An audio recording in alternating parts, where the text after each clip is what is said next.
Nighter, round one for the month of May. I am Michael Perry, and I am pleased to be joined by National Master. Okay. Everybody. Couple of quick announcements before we get started. First of all, this Saturday at the castle, we have a new tournament. It's called the Fast Classical Marathon. So it's 6 rounds of, I believe, game 45 plus 30. And we already have a few entries signed up for that. So make sure to attend. I believe the entry will go up if you don't sign up by midnight tonight. And the TD for that one is Eddie Wasserman. So make sure to attend that this weekend, both Saturday and Sunday at the castle. And then, of course, the big tournament coming up is just a little, I guess, actually just a month away, pretty much to the day. It's the Minneapolis Open. It is being run from the 5th to the 7th. And there is a flyer that's, I think, is being shown on the screen right now for you. But you can either play the 3-day or the 2-day option. And then also during the tournament, the Castle Bliss Championship will be run Saturday night at 7 p.m. And there's a pretty hefty prizes in that. So that is cool as well. So definitely make sure you sign up for that. We already have 2 international masters signed up, one of them being the current state champion. So it's going to be a strong field. And yeah, I believe that is it for announcements, and I will send it over to OK. All right. Yeah, we're already getting a teaser today. Andrew Titus, I guess, has found some time to play this month. I'm wondering maybe he's using the Thursday Nighter as a warm-up for the summer schedule, including the Minneapolis Open. And probably, I'm guessing he might, if he's able to, he might play in the Chicago Open. Let's take a look. Actually, I guess they're playing on board 1. So it's Andrew versus Eddie, and already this looks weird. Let's take a quick look. I'm just going to rush through because I find it hard to believe that Eddie's a piece down for nothing. Okay, DGT error. DGT error is called. There's no way this sequence happened. Bishop e6, hang the bishop with bishop c4. No, sir, I will not take your piece. You need to take mine. Yeah, this doesn't seem real. So we'll go to the other games and maybe this will be corrected later, but this does not seem correct. All right, let's go to board 2. And we've got Robert Donahue versus Jordan Tim. Jordan, fresh off conquering last month's Thursday Nighter. And we have what seems like this is the Smith Mora, right? No, Smith Mora would be in the Sicilian. Oh. So Smith Mora would be this, and then this, and then this, and this. And there's a famous comment by Bent Larson. He was playing in the Church's Fried Chicken tournament in San Antonio in 1972, and made a grave error by choosing not to play the Sicilian against Ken Smith. Ken Smith is the Smith in Smith Mora, because according to Bent Larson, that it was obvious to everyone that the Sicilian wins a pawn by force, because Smith is always going to play this way. And so you win a pawn from the get-go. Anyway, so this would be the Smith Mora. And this, variously known as the center game, I think it's also, I think Mises might also have his name attached to this opening. Typically, it's actually not that until Queen d4 happens is when it becomes like center game, because at this point White could play c3, an invitation to the Danish gambit, or it could transpose into a Scotch gambit, Gehring gambit. I can't tell you the exact difference between all of these things. They tend to have the ability to transpose it to one another. But Robert goes his own way with bishop d3. I'm not sure. I've seen this one before, and I don't exactly know why bishop d3, sorry, is good here. My intuition says that there is no reason, and Robert just wanted to get out a book, is my guess. Yeah.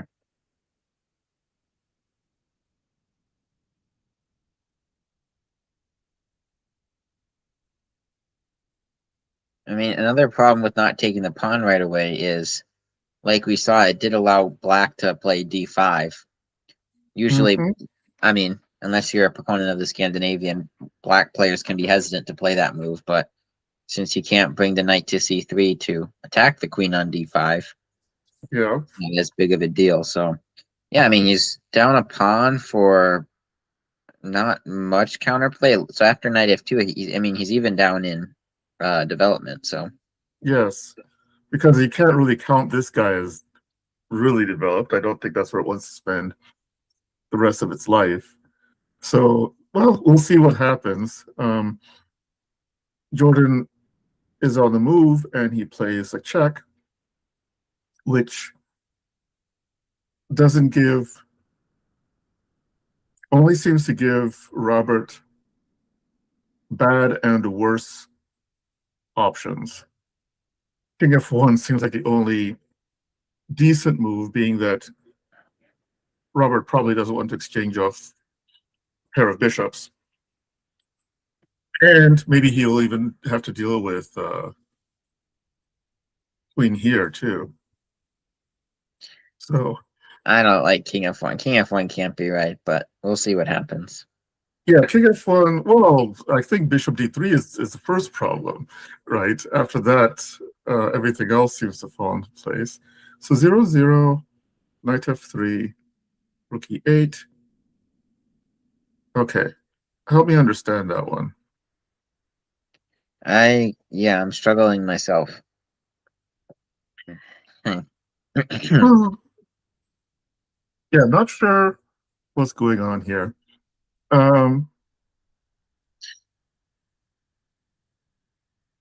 And as usual, Robert has all of his time still.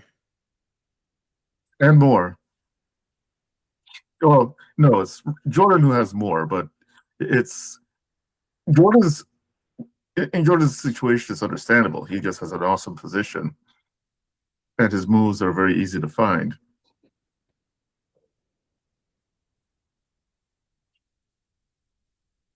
So, okay, a little bit of trickery there. If Jordan were to take the bait, thinking he's winning a pawn, then that would put him out of any kind of confusion as to who's winning.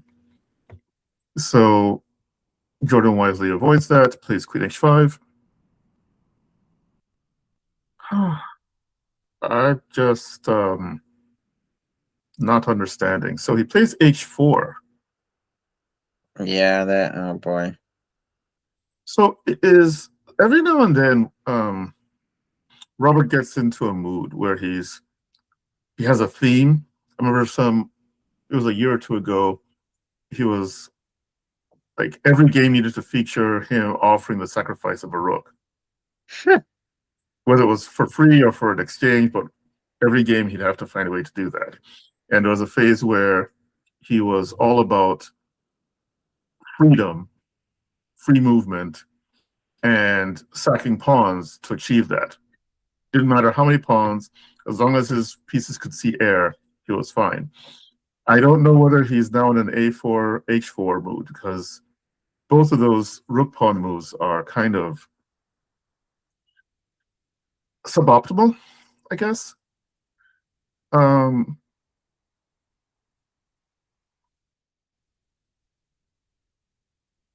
Yeah, this is looking kind of difficult. And the problem with queen b3 is that there's no way to really uproot that bishop from b1, b4. Robert tries to create some confusion, but ends up just giving up the pawn for nothing. And there's a deadly check that could come up on e1. So he tries to block.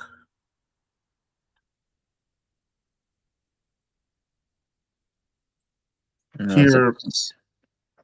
here he's trying to use the pin along the fifth rank to keep the bishop on e4, which then, as long as the bishop's blocking the e file, means rook e1 isn't happening. But the logic of the position just isn't favoring him. And after rook takes bishop from Jordan, and this check, it's obvious that there's no denying the black major pieces their day. Mm-hmm. He tries for queen d5, step to the side, and basically tantamount to resignation. Okay, so Jordan was able to make quick work of that one. I I have wondered a number of times how much better Robert's results would be if he played in more orthodox fashion. And we know he can't because he's done that before in games on Thursdays. But once he gets into his eccentricity mode, his positions don't seem to fare as well. Yeah. Let's see. So here we've got Connor playing white against Torfi.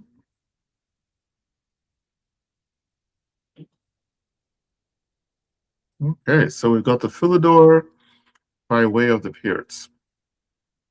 And Connor, a fan of open positions, goes for the queen swap line.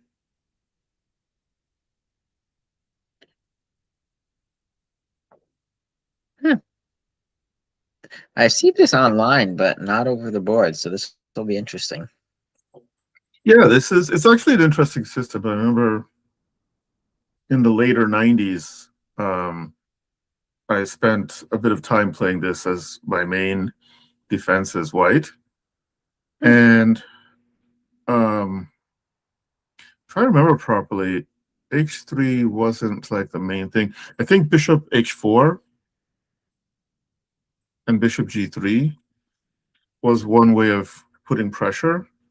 And it contained a small dance to it, in that if, say, bishop here happens, then not only is white threatening to play bishop g3, he's also threatening to displace black's bishop with knight g5.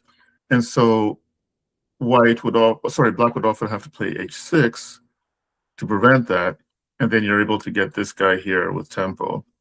And it's a fight. It's not like that's all there is to it, but it can become inconvenient. I think bishop d6 is often played, and then the game goes on. It becomes an interesting queenless middle game. But h3 was played instead in c6, which is another setup that black can often go for. He wants to be able to put his king on c7, which allows him to play bishop d6 or bishop b4 and connect the rooks.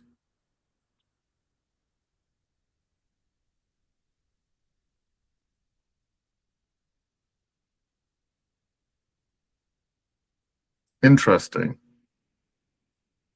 Interesting, and can't say that I like it.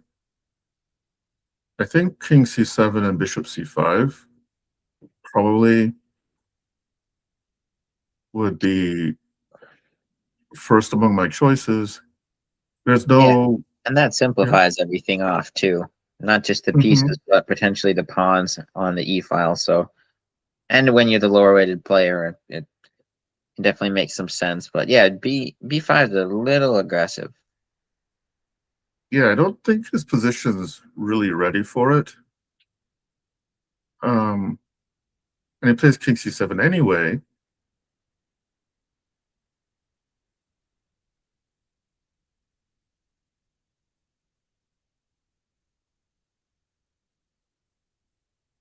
Oh,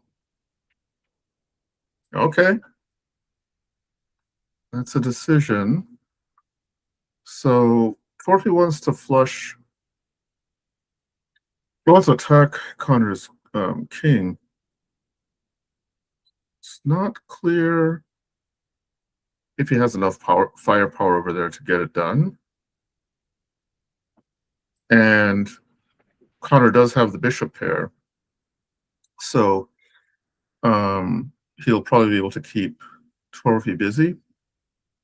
Okay, we have a concrete threat to the pawn on e5.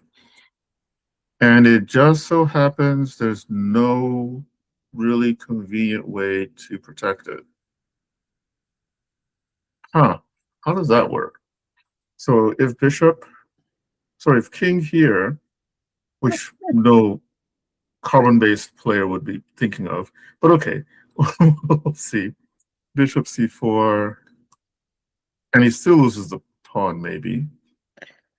Actually, in this line, I'm not sure he does because the king defends. Yeah, So I think maybe yeah, just bishop e2 is simplest. Well, not even bishop e2, maybe just bishop f1. So we're still protecting our e pawn. yep. And now he's losing the pawn. I don't want to say this makes sense, but I mean, I like your point a lot earlier about the plan of white to just reroute the bishop from h4 to g3. And I was a little surprised when Connor didn't go for that, but his bishop ended up on another diagonal to attack that pawn. And Yes, the interesting concept is even though it's positioned so symmetrical, queens are traded, kings are essentially castled on the same side, white has the small advantage of his bishop being more easily able to attack black's pawn on e5 than white's pawn on e4. So, yep, I mean, he definitely took advantage of that. yeah. It was a nice maneuver. And yeah, so all of a sudden, Torphy has to make the best of a bad situation and create some sort of counterplay.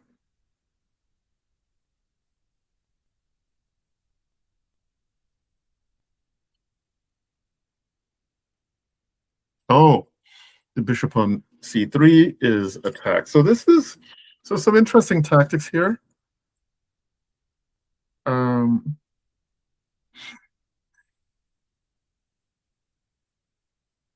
oh, Live by the sword, die by the sword. yes. Yep. Was an ignominious end for one of those nights anyway. Okay, let's see what's happening. Yeah, the game between Andrew and Eddie has to be wrong. I doubt that Eddie just let his time run out. They might have moved to a different board or something.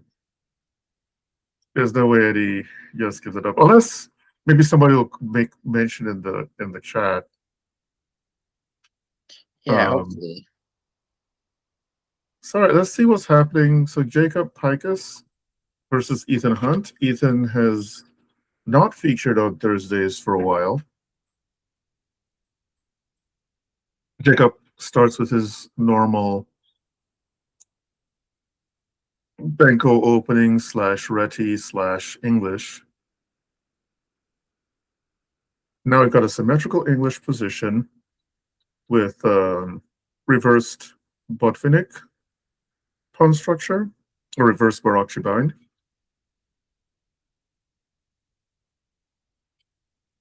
And I think this one is the Rubinstein variation for black. Knight takes d5 is not the most common. By the way, There's some. what a strong tournament this month with Yeah, I know. playing and Ethan playing and all of the other main strong players are also playing this month. So you're just adding two master level players into the mix. So this should be very interesting. Yeah, I think folks are trying to get into shape for the summer. Yeah. And I'm not talking about beak shape, just chest shape. It Yeah. seems like, um, yeah, I can't remember when I last saw Ethan play on Thursday. Um, yeah, this is, I don't know. 95 here seems slightly off. I'm going to check the database here. Um, yeah, it is off. Because typically, um, black is moving the knight back to c7 in these sort of positions. And the database indicates that the most popular move for white here is knight takes e5 with a discovery against the knight. And I think the desperados work in white's favor. We could probably go through them. Maybe. I'm guessing the line is knight. If I had to guess, knight c6, knight d1, knight d8, knight f2, because black has to win their pawn back somehow, right? Um, Because now so they've at the equalized moment, material, but I yeah, at don't the know. moment they've equalized material. And well, let's take it a step further. So here, here, here. Probably take on g3, Take on g3 and then probably g6. and g6. But I guess that does give up a pawn, or allow that. Um, so maybe he has to play bishop here, but then this happens. Huh. And then So maybe it's a this bit, is, yeah. yeah, that could happen. He could also play bishop. He could actually play bishop b7 first, get the king to move somewhere, and then go bishop, so say here, and then go bishop there.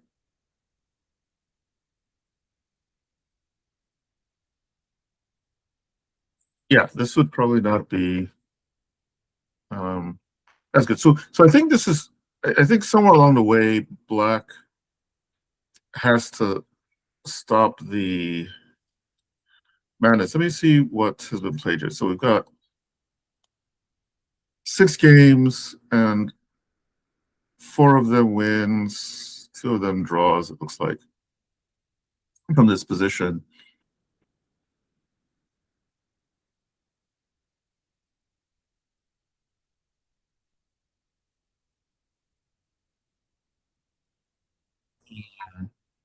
Knight h1, knight h8, knight g3. This is actually going according to, so in the one game, bishop, well, there are 2 games here. Bishop d6 was played. King f2, and then either king e6 or king e7. And I'm thinking black was able to get the piece back probably at the cost of a pawn. Yeah, that makes the most sense. So I can see why white ended up winning most of those games. Yes. Um, and and so yeah, this seems, I don't know whether d5 came early, but it doesn't seem like it. It seems as if maybe he's playing d5 here. I think this is the more common move order. Because so I've played this as white, and usually this happens, and then after here, then e5, and then this is the more common tabia. So there's a slight move order difference, and that's where Jacob could have taken advantage. Ethan's understandably a little bit rusty, being hasn't played. But okay, because after this, Black seems like he's doing quite fine. Yeah.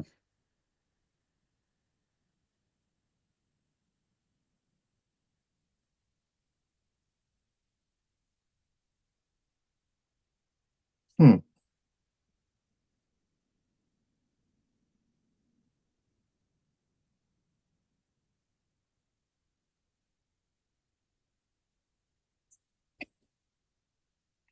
That's sneaky. Now, I don't get it. Why is this working? Oh, because It there's a doesn't. check. Because there's a check on c4. Oh, but what if just am I blind? I wonder why you can't take on f3. It still comes out as the same thing. Oh, duh, you just take back. Yeah, yeah, okay. Yeah. Yeah. Yeah, nice find. Yeah, that was a nice find by Jacob. So let's see. So he's stolen a pawn. His queen's not in the most comfortable position, but he finds some safe haven for the moment on e3. 94. Rook ac1.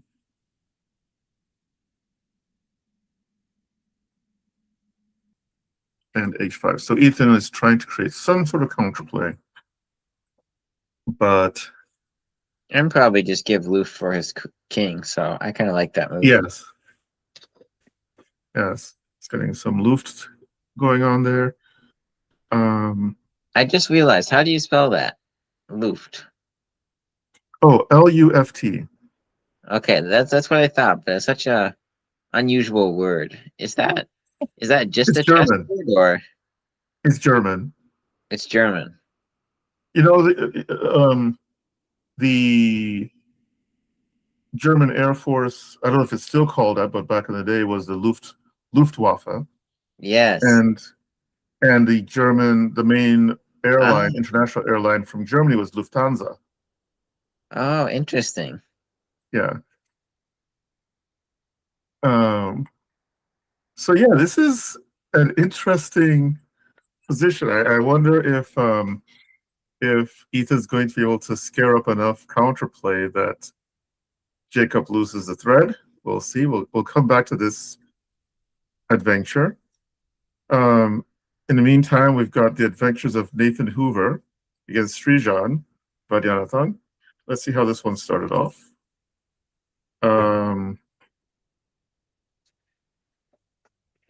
Oh, okay.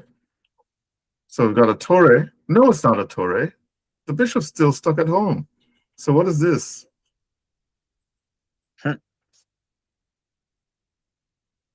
It's a valid system. It's just it'll probably become similar to a Torre or London versus a King's Indian, except for that the bishop is nailed down to c1 for the moment.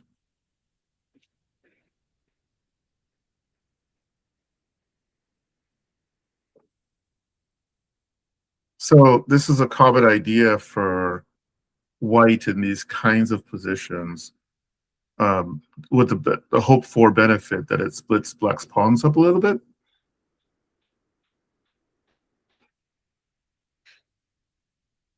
And that's an interesting thing. Now let's see if white had tried going to recover the pawn immediately with rook here, he'd have to calculate any number of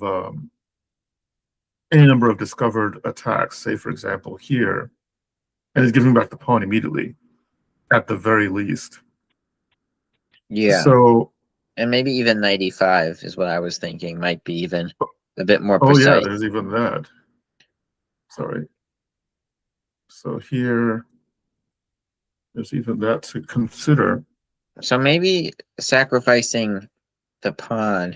I'm not saying it's a bad idea, but you're definitely playing for the counterplay because you can't take it back right away. Exactly.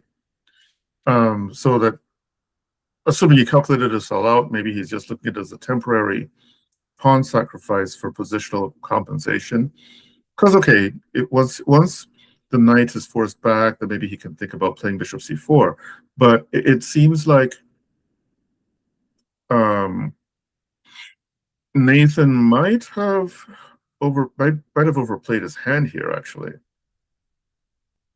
And I was gonna add, he only has a little over an hour left, so he's probably out of book, but it does look like he's simuling, so maybe he's just busy walking to and fro. Oh, okay, there's that. Yeah, the E6 idea is one of those automatic things that looks like it should be good, except for that it's not always good. And it could end up being good, but it's not going to be as simple. Probably because White's pieces are just not that actively placed. And when he has to spend an extra move retreating his bishop rather than putting on an active square, I think that says quite a bit.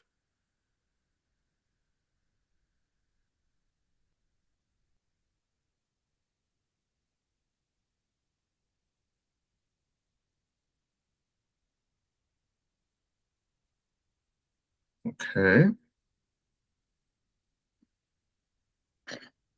Huh. For That's an some interesting reason, decision. Yeah. what was an interesting decision? Knight f7. Because I was thinking knight b5 it might be slightly off. I don't know Oh. if you want your knight on that side of the board. I feel like black. I don't know. Knight f3 seems a bit.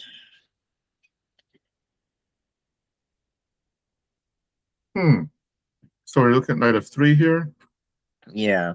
I'm only saying this because it's just a gut instinct thing. I might be wrong, Okay. but knight b5 is definitely it looks more natural. You're going to a square where your knight can never be harassed. It just looks very practical, but I mean, I don't know what your knight's doing on b5. Yes. And if you play knight f3, you're at least counteracting black's knight in the center. Yes. No, the knight on b5 is looking pretty, but not much else, I think. It's well, to White's benefit, Black is still quite behind in development.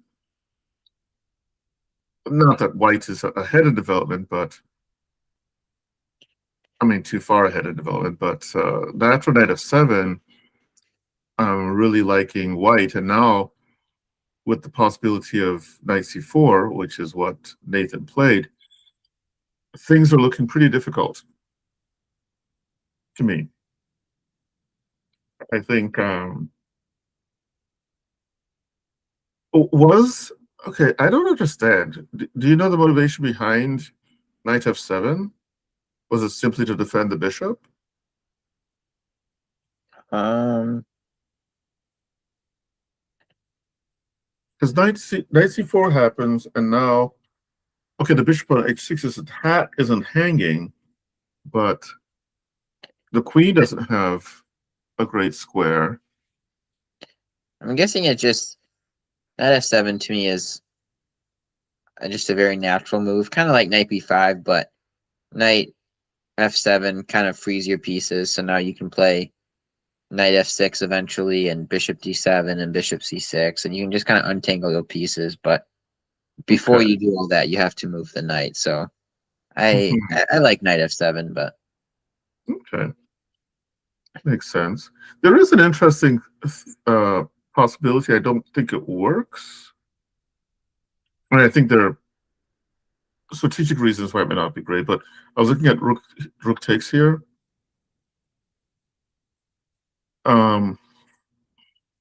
But that knight might have difficulty getting back into the game after, say, something like queen c6. now can I interject Mhm. and have us go back to move 16 when black played c5. Now, Mhm. normally we don't like to interject with the engine, but I would like to Mhm. propose that we make an exception here. because I was Oh, going through the computer and the computer found the, might I say, devilish move here, knight to c4, and white would be plus 4.4. So it's the point, so annoying how obvious that is once you are shown the move. yeah, maybe you can walk the viewers through why that is so good because it's not immediately apparent, but So, first of all, we notice that the knight c4 is attacking the queen, but is also attacked by this knight. And then we also notice that the knight on c4 is opening up an attack against the rook, against the bishop. And because it's not complex enough, his own knight on d4 is still hanging to the pawn on c5. So, with all of what's going on, there might be an argument for black to play. Actually, there are a couple of arguments. Maybe black plays here, right? yeah. And I didn't even see the bishop was hanging at first. All I saw was, oh, knight c4, bishop c4, and then if we take the knight, then rook e6. So I think really E6, okay. everything's winning for white here, which is why if Nathan found this move, like the computer says, it's +4. So he's just cooking. But Smoke. I wanted to show that just a rare moment where the engine is finding a move that we're both missing. Well, Yes. maybe Well, not a rare moment, but you're being too kind saying it's rare. yeah, I guess. So,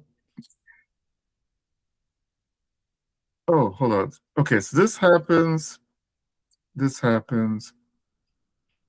and what? That's not legal, is it? Okay. I think we've got transmission errors here too. Oh no. All right, well, let's mosey on down to Norman Myron versus Ryan Sharoma, which, if the clocks are correct, Norman's in big time trouble right now. Interesting. So he deviates from his normal stonewall approach. I don't know. I mean, e4 might be the best move, but before making moves like that, it's important that white consider the weaknesses creating on d4 and by extension c5.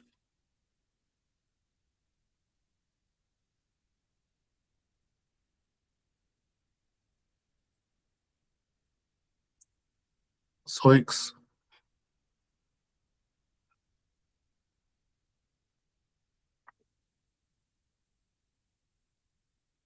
What is going on here? Hmm.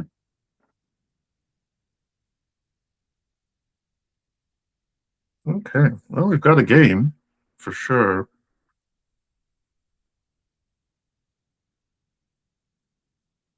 And Ryan's not looking to take any mess. So this is interesting. If maybe there's no escape, because if white had tried this, thinking that black would need to spend a tempo getting his rook on a8 out of danger, then this crosses up white's plans, and he's losing the queen for a rook and a pawn, I guess. So, faced with that choice, he decides to just give up the queen on e4.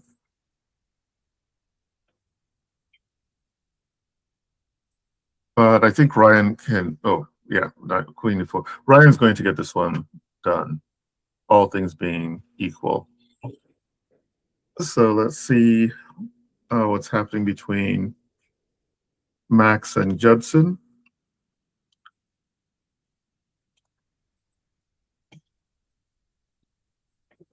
French. Excuse me.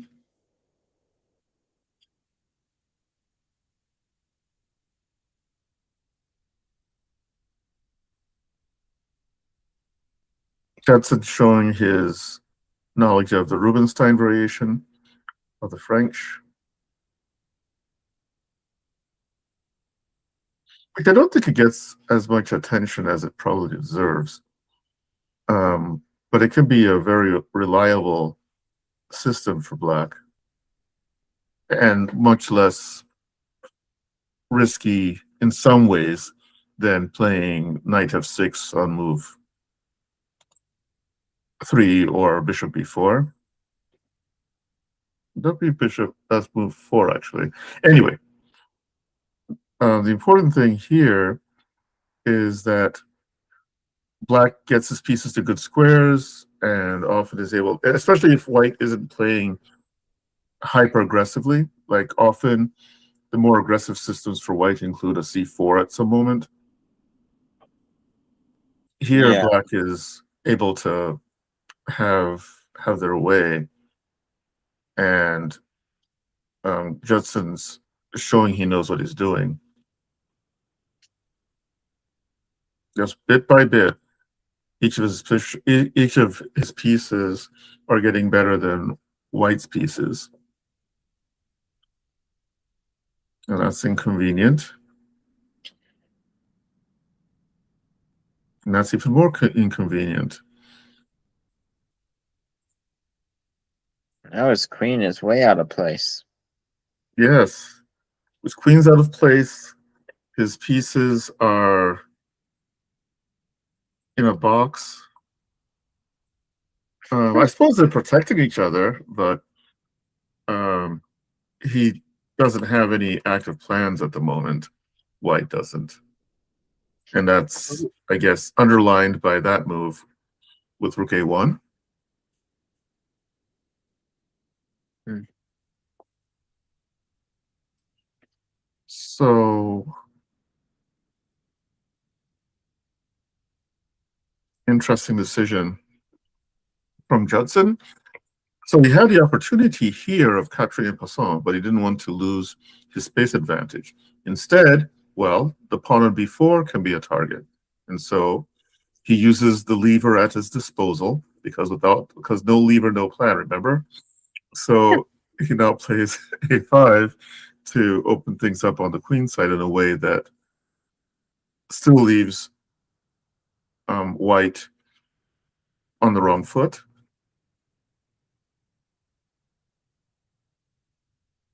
And now he's even more wrong-footed and is probably losing material soon.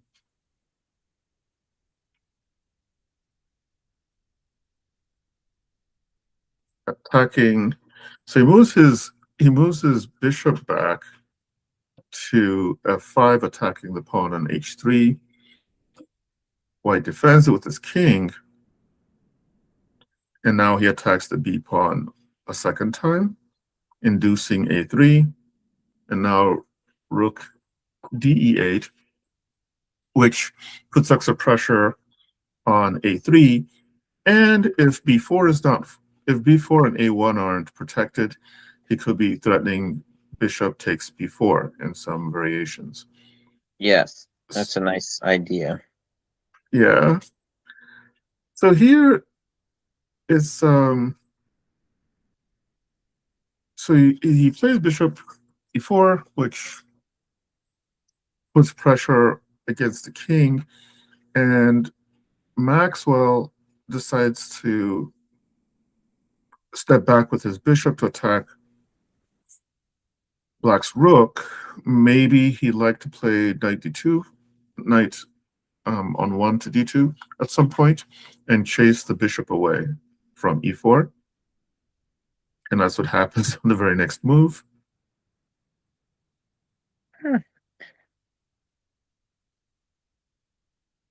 So it's interesting.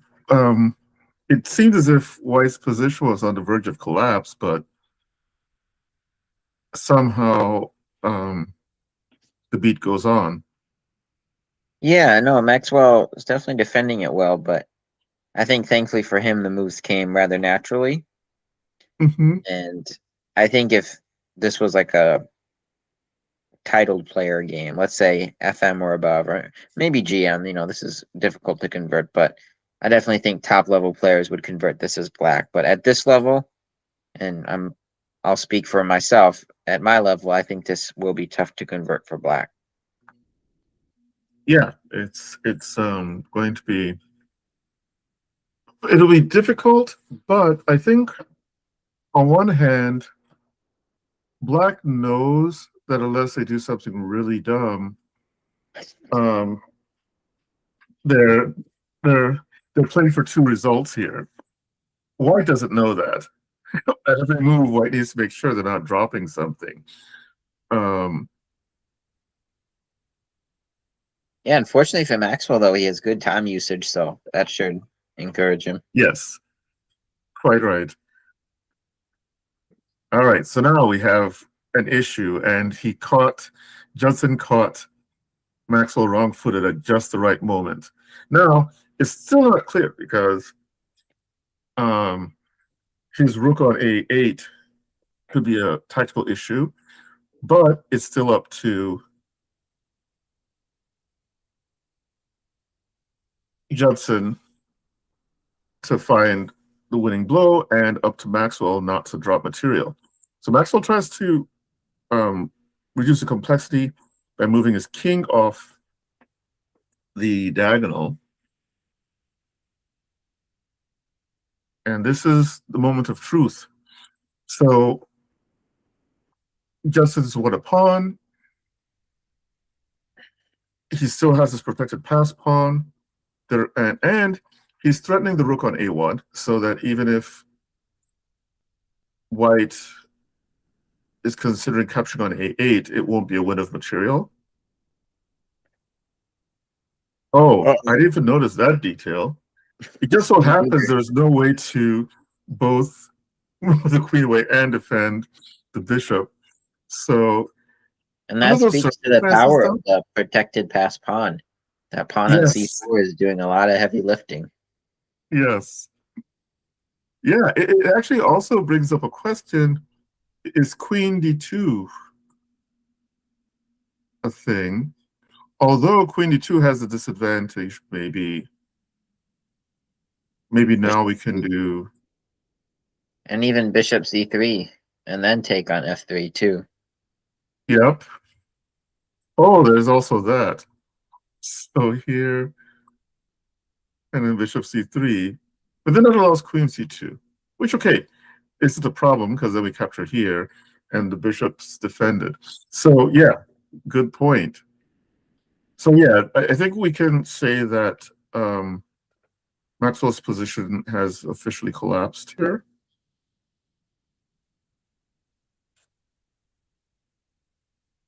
How? That was some forceful chess from Girton. Judson really put the screws to Maxwell's position there. And if we go back a bit, yeah, it looks like a mild-mannered opening, this Rubinstein for black. But in order for it to be so, White needs to try and create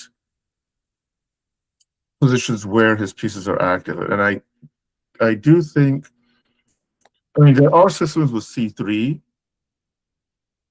involved. Like I think there's a system where White plays an early C3, maybe almost, but then combines it with 95. It has to go at the black position. Going into a ball like this doesn't lose right away, but it does contain the germs of of um, a lifeless position for White. Okay, let's see what's happening between Juan Perez and Lucas Alzen, which ended in a victory. So we have a Sicilian.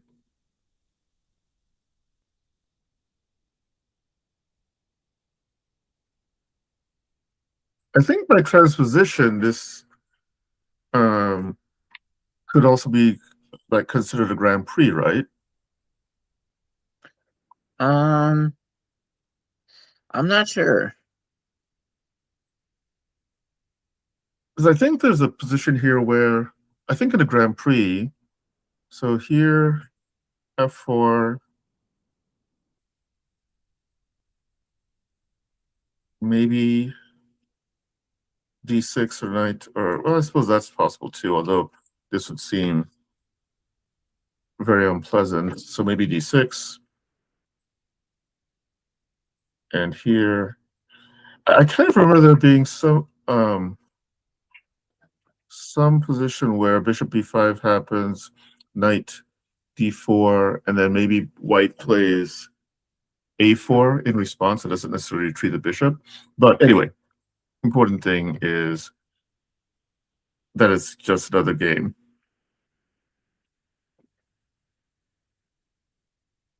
Okay, that's some early aggression. And there is not an easy way to defend that pawn.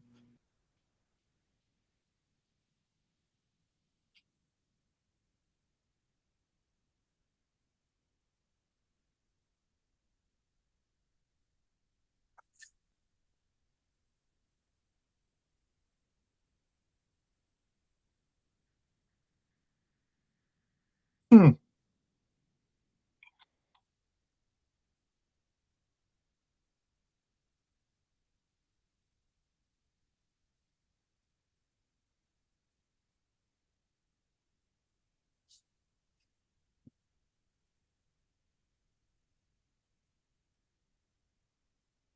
That's cruel. So black can't take on d6 immediately. He has to play knight takes e4, and then knight takes e4.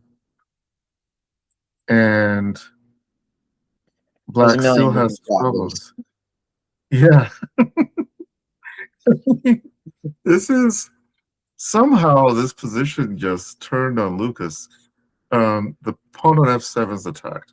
The pawn on e7 is attacked. There's a threat if the bishop moves away from the h4 d8 diagonal that knight f6 could come in, nailing the bishop on g4. There's a lot going on. How does he solve his problems? He goes for bishop g5, which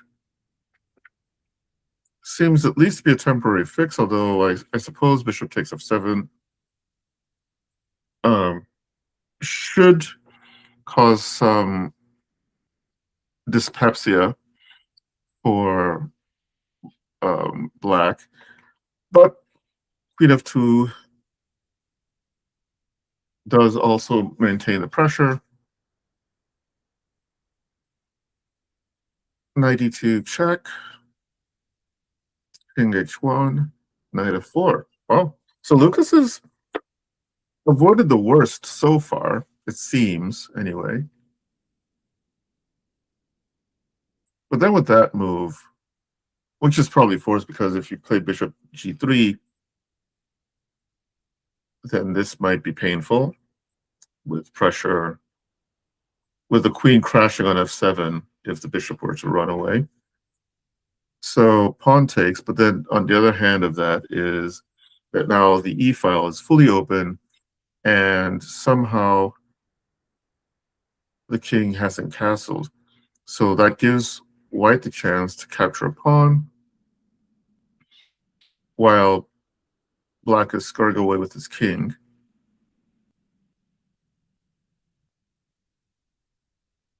It's impressive though how Lucas is finding a way to defend. Yeah, yeah. It would seem as if his position is not as, I mean, it's not enviable, but he's still hanging on. So that's a decent looking one. His part of the plan, I suppose, is if bishop takes the knight check. Excuse me. Now, in this position, if black plays king h8, is there a good discovery?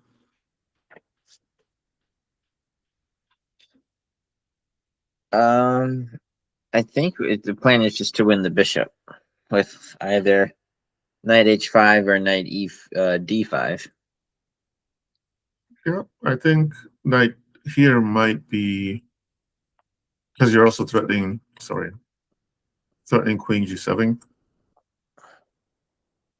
So either one should be fine anyway. So f6 to the knight, and it's he's an exchange down, but his bishop and his bishop and maybe the pawn on d6 might provide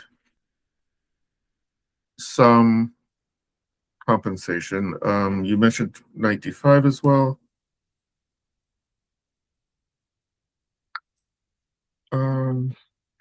Maybe there's something to be said for that move, just in case you want to take with the queen on f4 and have the potential of your knight going to either c7 or e7.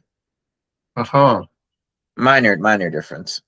Yeah, no, but it could be an important difference. Lucas chooses to capture the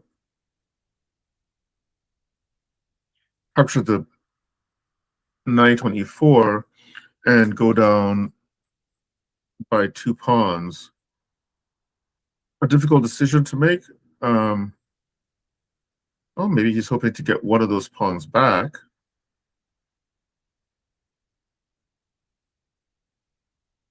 I don't know if bishop b7, b2 would be too cavalier. So like bishop here. Rook b1 probably, yeah. And then queen here.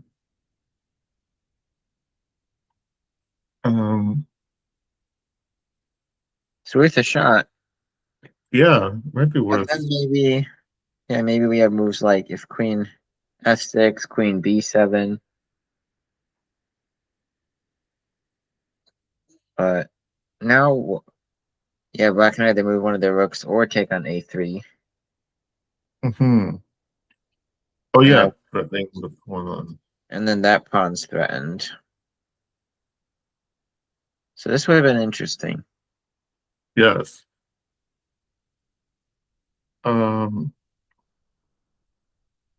Instead, queen d7 was played to defend his pawn. And one advantage of king g7 is now g6 is not an automatic target, but it seems difficult for black to defend f7.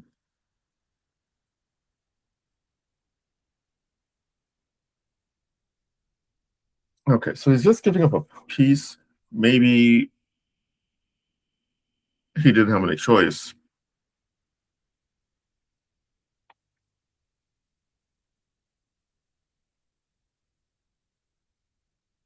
Creating Luft and reminding black how helpless he is. I can just take my time and win as I please, is basically what Juan is telling Lucas here.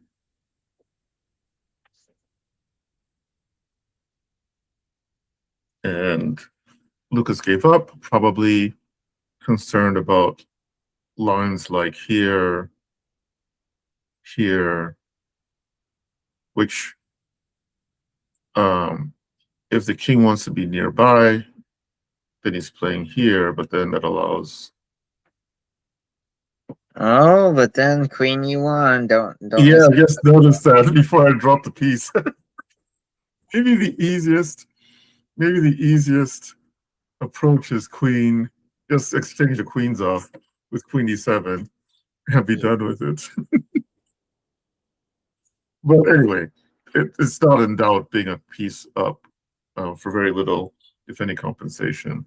So that was a decent fight. I don't think it was clear until the piece was lost what was going on. Let's check back in to here. What moves did we miss?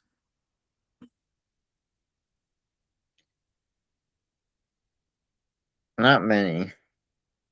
Okay, so there. This is memories of um, the Tim Zagar from last week, taking advantage of the pin of against the F pawn.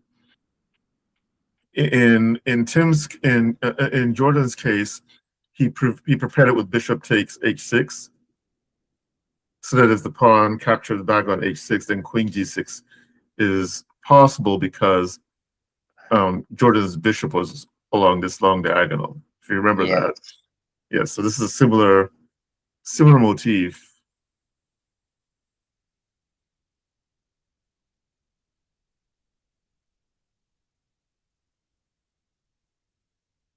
Yowzers! I don't know about you, All but right, this is my candidate for game of the day so far. yeah, I really like Judson's approach, and it's only half related to the fact that I'm a French defense chauvinist. Um, so let's see. I That did is, hear in the chat that from Connor that the board one game between Andrew Titus and um Jordan, sorry, not Jordan, but Eddie did get updated, so maybe we should take a look at that one. yes, let's go there. I just noticed that. All right. So, okay, so we're in a Night-Off variation of the Sicilian, and this h3 seems to be more popular these days. I remember the first time I saw it and saw the name Adams variation and assumed it was somehow linked to Mickey Adams from England. But it was actually named after Weaver Adams, who was an interesting uh, um, uh, American chess individual back in the day. I think he firmly believed that e4 won by force. And I think he might have been the guy who would hold, it was either him or Rice. There was somebody who would hold thematic tournaments and whatever that he sponsored to try and prove his point. Anyway, so h3, I've seen this a bit more frequently recently. White could be creating better conditions for a bishop e3 as one possibility. Could also be setting up for a g4. Black needs to consider all of these sort of things. And I also have seen Black playing g6, which is similar in spirit to the so-called Dragodorf, which is where Black is mixing and matching ideas from the Najdorf and Dragon into one system.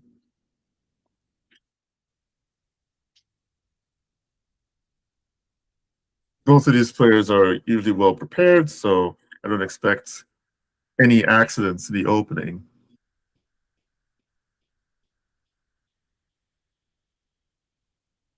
Things so far so logical.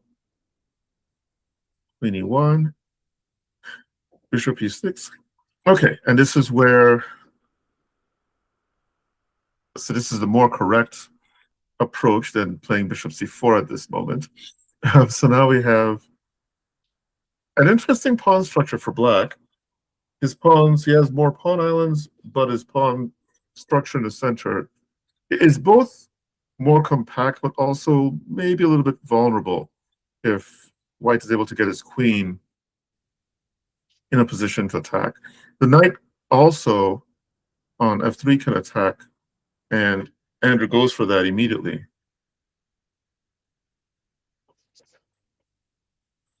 And so Eddie responds by playing knight d8, which does the job of defending e6 and also opens up the face of this half-open c-file to Black's major pieces, but does stop the communication between the rooks. So pluses and minuses. Common idea in these Sicilian positions. Black would like to use b4 to nudge the knight off, and in some positions that removes a critical defender from the e4 square. In this position, it also opens up the c2 pawn to danger. So Eddie decides to prevent the b pawn's advance with a3, and then decides to boot out the invader on g5, prophylaxis for his king to defend g6.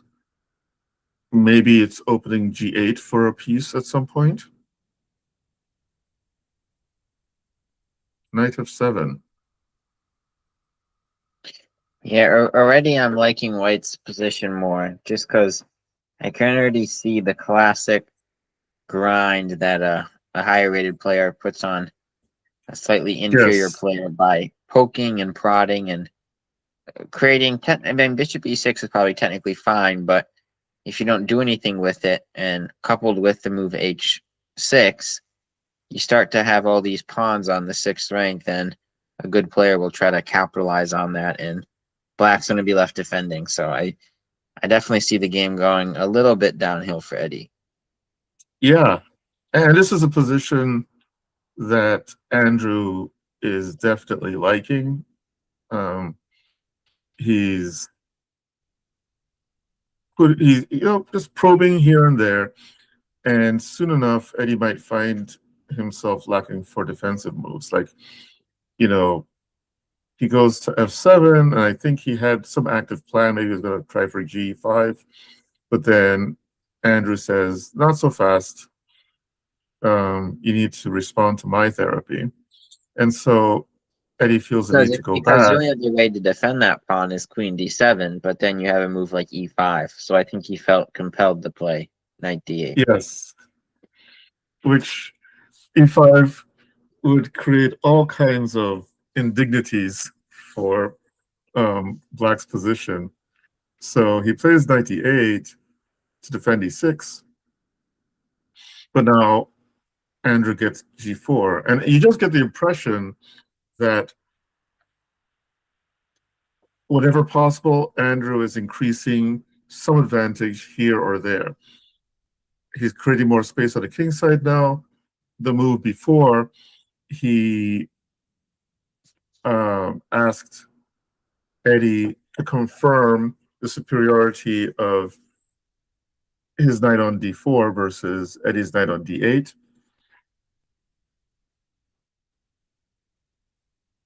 Trying to get some counterplay against the e-pawn. And it turns out that Andrew's not impressed. Let's see why. So g5 was played. Let's see what happens after knight takes here.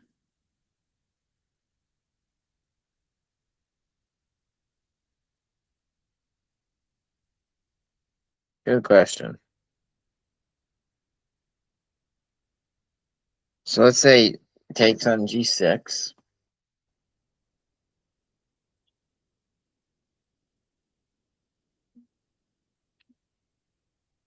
Well, we'll just play here because why not? Yeah, might as well. I'm starting to see a crazy. Well, I mean, that doesn't quite work. I want to play like a knight e6, knight e6, queen h5, and like a queen f5, but Black would either have a rook or a knight on f8, so something's always defended. Yeah, I'm not seeing an immediate pushback. What if he plays here? Yeah, bishop f8.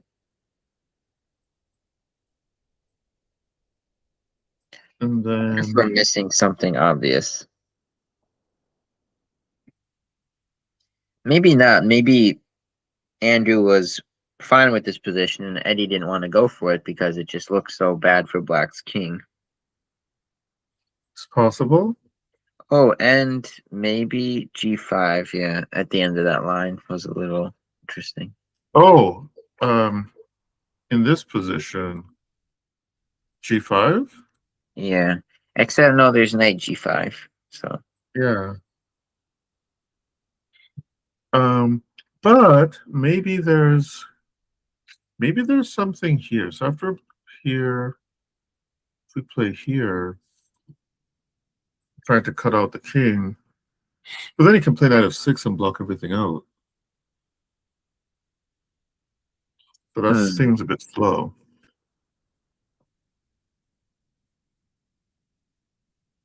If we play queen h5 immediately, the king has to go here. G5. G5. Yeah, this seems to be a bit more promising. Although maybe there is rook here. Does he play rook here? Yeah. Yeah, because if king, excuse me, if king takes the knight g3,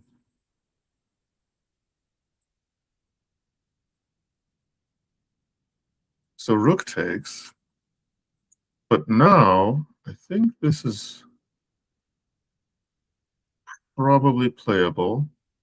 But now oh yeah, I guess it is. Let's go here, sorry, and then here. And barely. The knight on d8 all of a sudden seems to be perfectly placed to keep the rook out. Still seems very dangerous, though, to me.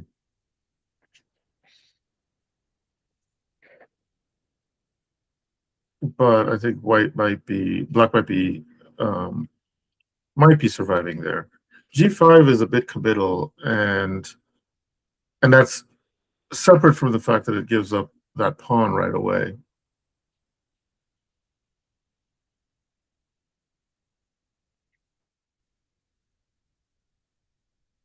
Yeah, these are not the kinds of positions I enjoy playing against Andrew Titus at all. This And it looks is like sorry to interrupt, but it looks like when Eddie made this decision, he had 5 minutes. And well, he started with 5 minutes, but then when he played G5, he had 37 seconds. oh wow. So he was probably, this position would actually be a nightmare for Eddie because Eddie calculates everything, and there's so many ways to go right and wrong here. And I think what eventually happened was he looked at his clock, noticed he was getting low on time, and rather than deal with any of the captures, probably played G5 without even noticing that it was giving up a pawn, is my guess. Yeah. Because the position after this is he gets his pawn back, but it looks truly wretched.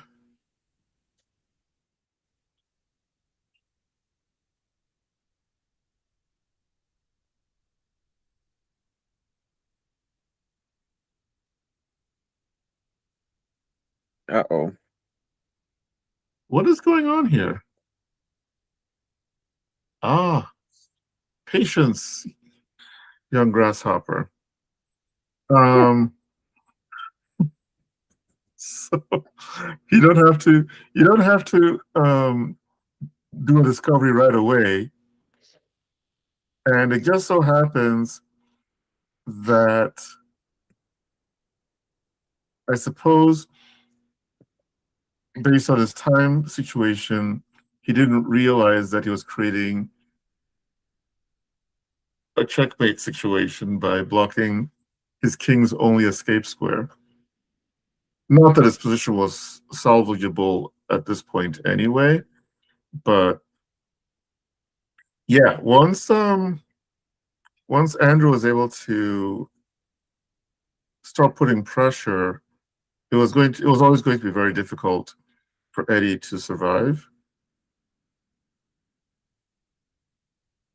And just for completeness, I think we should point out that the reason Eddie didn't take back on h6 was because then he loses his queen to knight g5.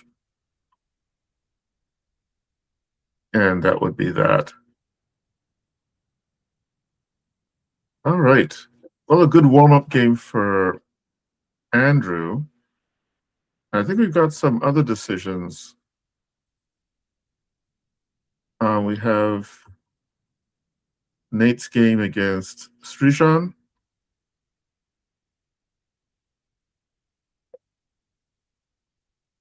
This was the game that featured the knight c4 that wasn't, right? Yes. Okay, so we get to this position, and White's position is just lovely. Black hasn't solved their opening homework.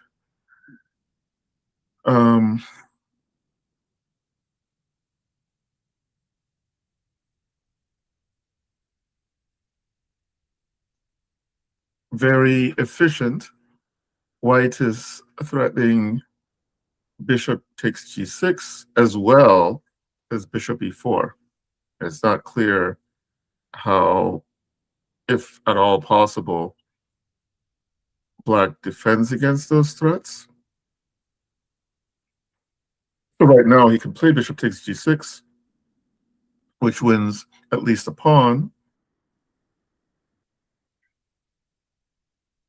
compared to where he was sitting the move before. And I suppose it's good for White that he's won his pawn back, and the White pawn on e6 is still sitting there, waiting to be taken advantage of in some way.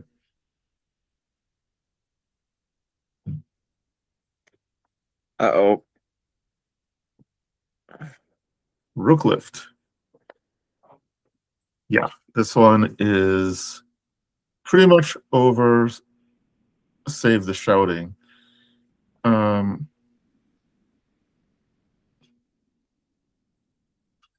And that's it.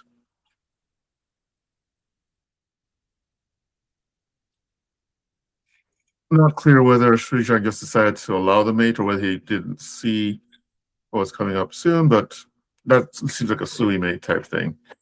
Okay, well, that was actually an interesting game from Nate. I think did we see the end of this one already? Of which game? This was Norman versus Ryan. I don't I think think we saw so. up to here. Okay, so this is new to us. Oh, he also gave up mate and won. Looks like there's a And DGT error. yeah, I don't know. I mean, I don't know that the result would be different, but I doubt Norman just gave up mate and a move, unless that was his way of resigning, probably. Let's see. We already looked at this. Let's go back to Jacob versus Ethan. Jacob managed to get a small material advantage early in the form of a pawn.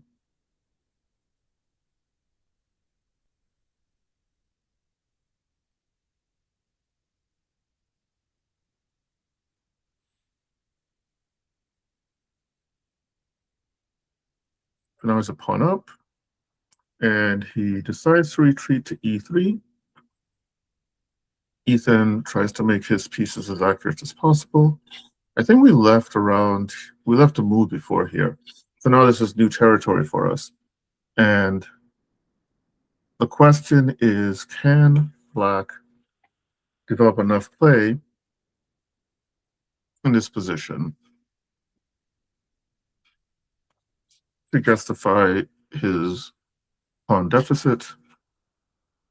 This seems like a good start, weakening the position around White's king, sorry. And actually, with pressure against e3 and g3, it seems like he's going to succeed in forcing a concession out of Jacob. And that concession comes in a way of these double pawns on the d file and opening up the rook for Ethan. Not an issue at the moment, but could be. And so Ethan's just improving his options. Now, to be outdone, he also creates double isolated pawns, but on the A file.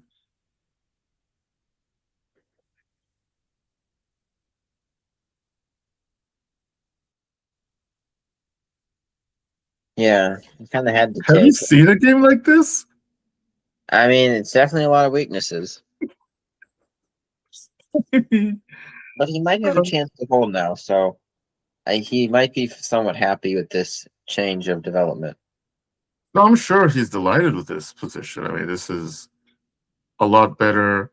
He actually has more credible targets than White does. Once he can take the front D pawn, then the front F pawn and the remaining D pawn are at risk. And And that so his H chances pawn, of yeah, but that H pawn is going to end up being mighty handy. yep. So I'm actually unless Jacob is able to find some play tiger fast, he's in trouble. But he does have this option of attacking the G pawn and might be able to get his draw.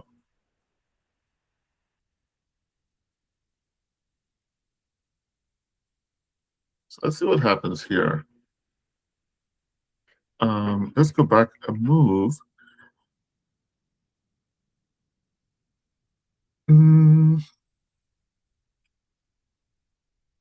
So equal material. Mm-hmm. White has the passed D pawn. Black has the passed corner. Well, edge pawn. Yeah, this position is not. Looks Yeah. like that checks will run out. Yeah, I'm trying to figure out what White does next because it seems like he might already be in trouble.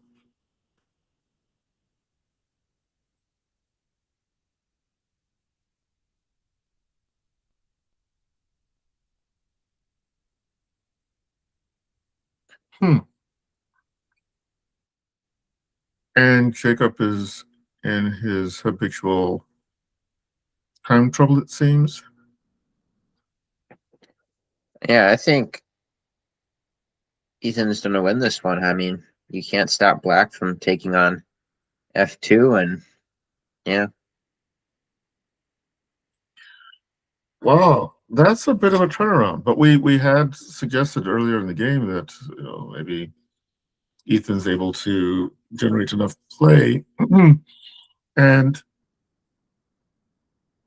yeah, I don't know how White navigates this.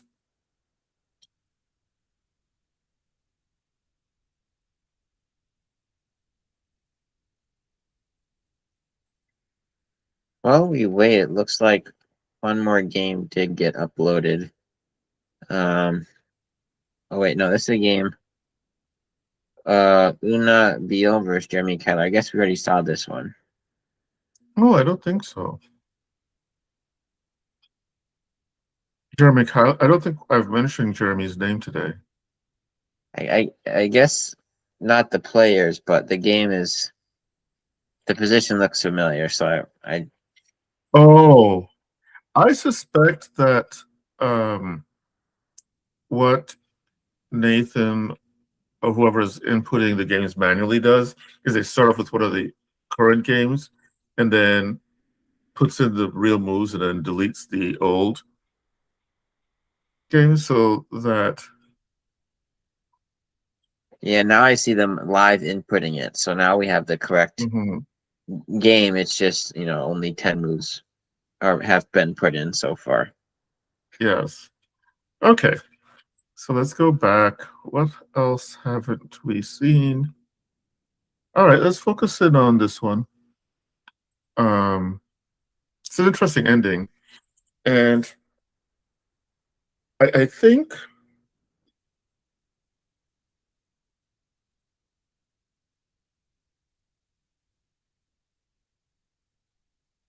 hmm,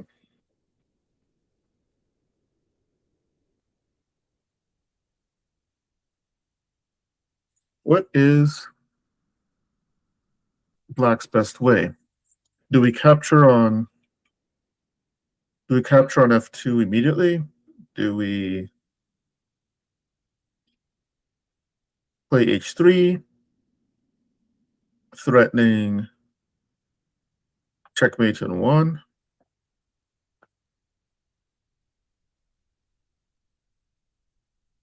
Hmm. He took on F2. So let's take a look. Let's go back here and see if there's time for H3.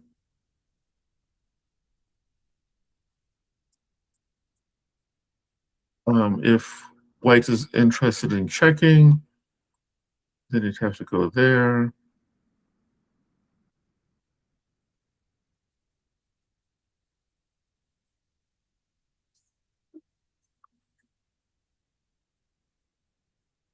Huh. This might be an interesting king walk if Ethan's trying to avoid a draw.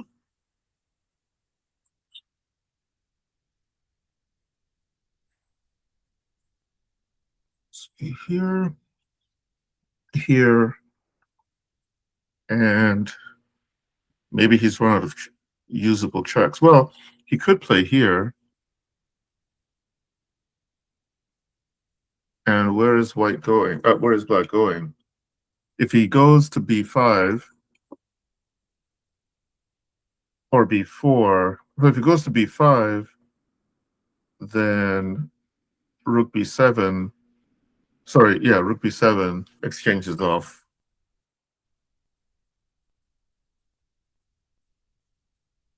a pair of rooks and also may leave Black's king sidelined. Maybe if we continue it further, check. If you go here, then there's this. And if you go here, well, there might still be this.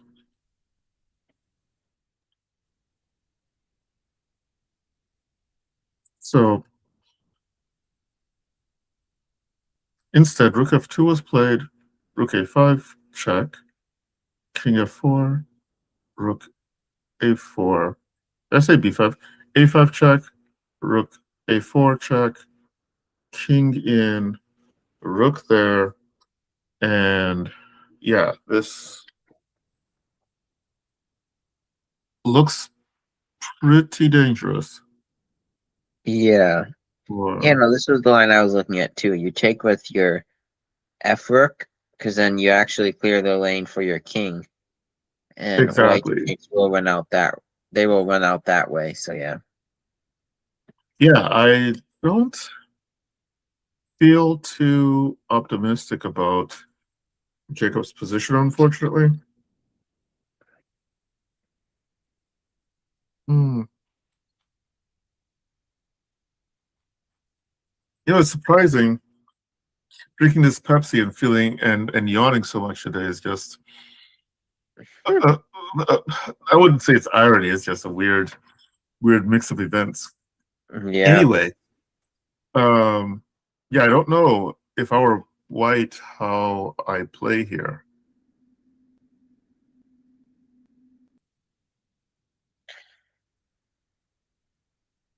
I Yeah. suppose Rook F1, but that seems like it just goes to. Well, it's Black to play anyway. So the first question is, how does Black play? And it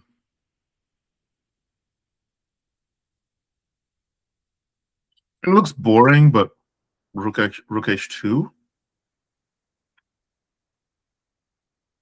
is possible, I guess. There's no immediate check. Although, yeah, rook h2. So see if we try rook h2.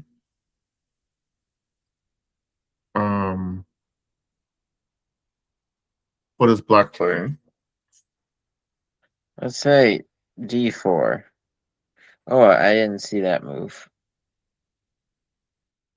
It's Yeah, d4 d4. that I think we go ahead and exchange off one pair of rooks, maybe.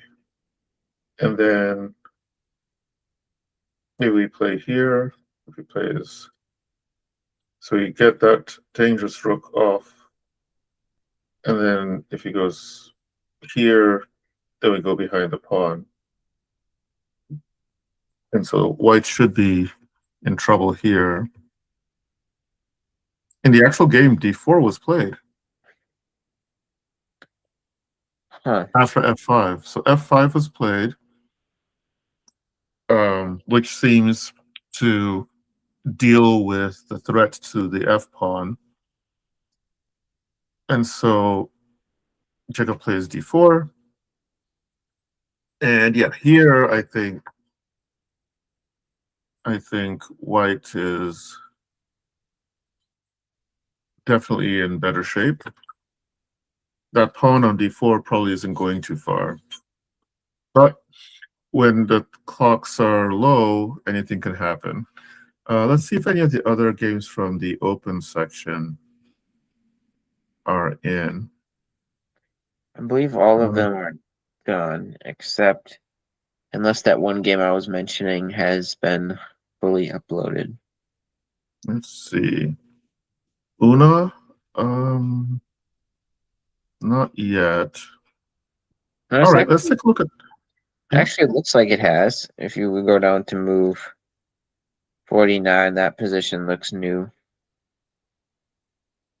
I'm sorry. Oh, okay. All right, let's look at this one.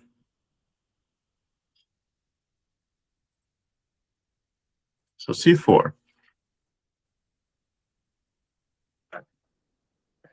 We have a reversed Sicilian, potentially.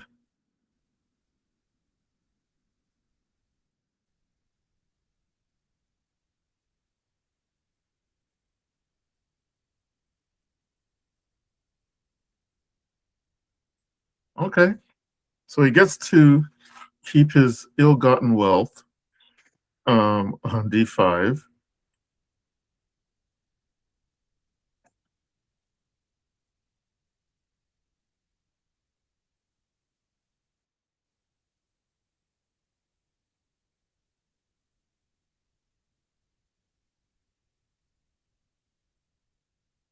Yeah, because for some reason, black didn't take back his pawn on d5. But Yeah, I'm not sure why. It seemed that after this, you just take back on d5. I wasn't sure what I was missing. Maybe the fear was queen here.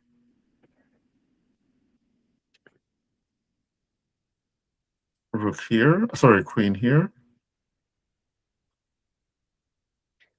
players are definitely in the pawn sacrificing mood tonight. For sure. No, after queen b3, it looks like black might actually already be in trouble. Because he can't leave his bishop hanging, or he shouldn't leave his bishop hanging. And but his knight is attacked, and if he play like here, then it might take some calculation, but maybe this is problematic. Or even, I think bishop c4 is even more. Oh, bishop c4 is even better because then you don't have a weak e-pawn. And yeah, queen d7 isn't working as well because you just snap off on d5. So yeah, this is interesting that this works. So is this a book trap? I figure So I'm always leery of taking on d5 early in these reverse Sicilian positions. First of all, because you're half opening up the C file for white. But it's just in this specific position, it might be even more wrong. And if that's the case, after the game, Una should do their homework and see what's going on here, because Yeah. it seems as if there's no way to regain that pawn easily. And now Jeremy gets to do his thing.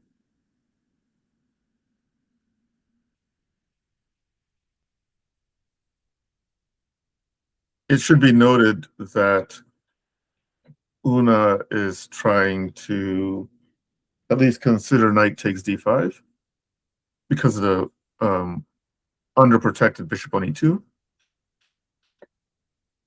which motivates Jeremy to play there to pin the knight. And now it would seem knight d5 is possible.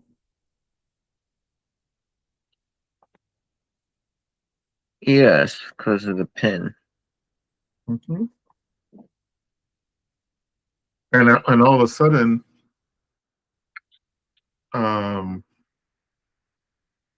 it's not clear. Although white is crashing through more than black. So if white takes on d5 and black takes on e2 and white takes on c7. Oh, yeah, but I missed that black's bishop is still on b7. Yeah, so this is good for black. Yeah. And those pawns might be problematic. Okay, you can probably cement in with d6, but then this might force a queen exchange. And there's also rook a2 immediately as well. This is, yes, it seems as if what black is doing okay there. So that might have been Una's chance to regain the pawn. Instead, an attack is made on d file, which is kind of funny in a way if you think about it. You're attacking a pawn that was already free to take the move before, right? With c6. Hmm. And now that pawn could develop the features, the pawn on d6 could develop features consistent with a fishbone.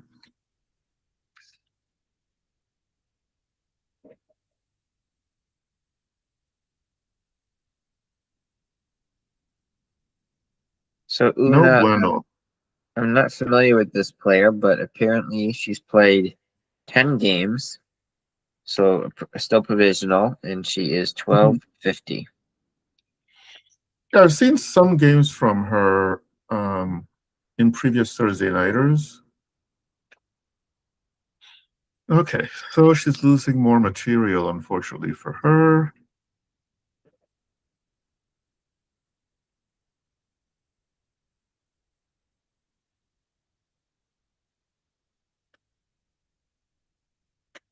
And I would expect Jeremy to make short work of this position.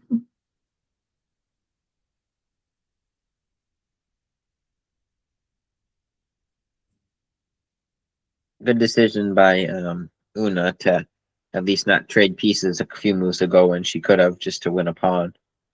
Yes, You at least got to make your opponent work for it a little bit. exactly.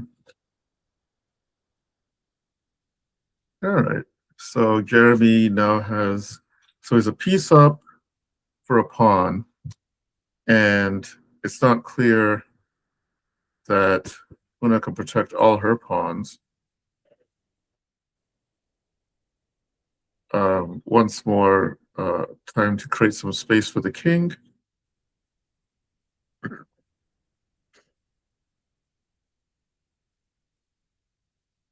So white will do what he needs to do to prevent a perpetual.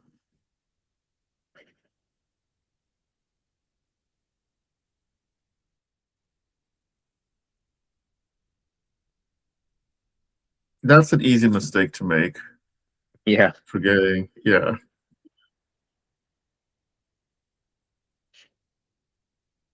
All right. So Jeremy got the job done there. Let's see. Let me go back here. Well, maybe quickly take a look. Well, let's take a look at this position. Oh, they've made some progress. Should we just sit here, or should we just quickly look at Eric Galon's game? I don't believe that's inputted, but we can take a look. Okay, let's see. Oh, it looks like it's inputted. I Yeah, remember it's checking this one, and I think it's. Oh, okay. It's okay. It's changed since last time I checked it. Yeah, let's take a look at this. So this one is interesting from an opening standpoint.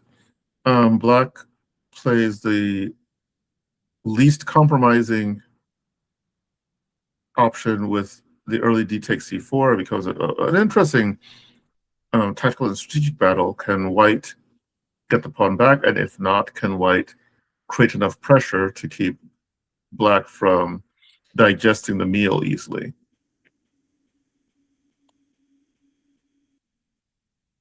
And Garon decides no point in fighting to hold on to the pawn. I'm just going to get a small advantage in space in the center, get my pieces into play, and castle my king, and then go from there. Eric, who is fairly experienced in these English positions, knows he needs to strike while the iron's hot, and immediately attacks the center, and is hoping to create an imbalance in the pawn structure where he has the only central pawn, and his pieces become more active if say, for example, e takes d4 happens, which did happen in the game. Now, there's an argument for knight takes d4 here, opening up the bishop, bringing the knight into the center, but queen d4 seems fine as well.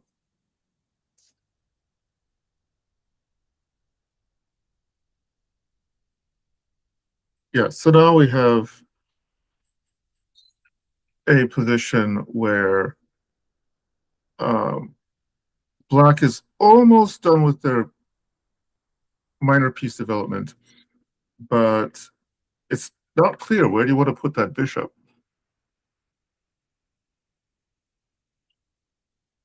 So he decides to put it on e6, which, by the way, the reason for h6 was prevent knight g5, allowing the bishop to come to e6 without being harassed, except for that the bishop could still be harassed, just from a different square.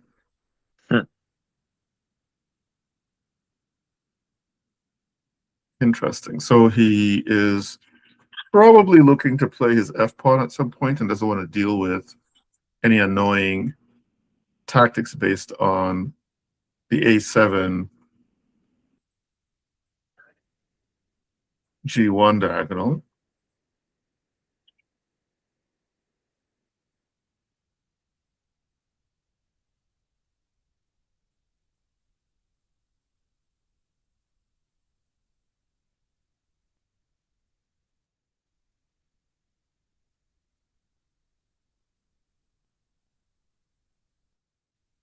So it might not look like much, but white, I think, is clearly better here. He's got the two bishops. He's got open lines. He's likely going to play e4 with the better of it in the center. Mm-hmm. Knight b4 is suspect. Yeah, I don't know about that move. I mean, of I mean, course, knight you don't d6 have is good not. options, but your knight is going to a point of no return. Yes. Yes. I mean, at the moment, he has d3 as an escape, but doesn't take it. Instead, plays rook d2 to put pressure on the bishop on d4. But now, white is able to keep d3 off limits.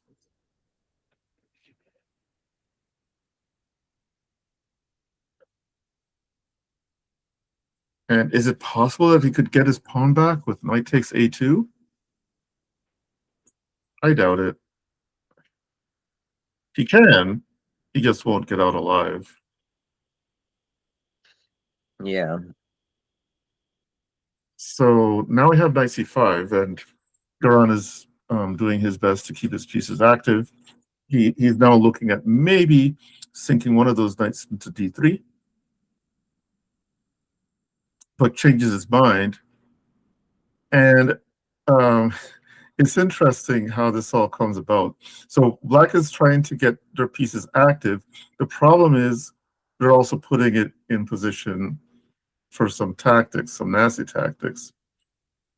g4, pushing the bishop back to g6, queen d6, putting pressure on the knight, and the construct here leaves a lot to be desired, put it mildly.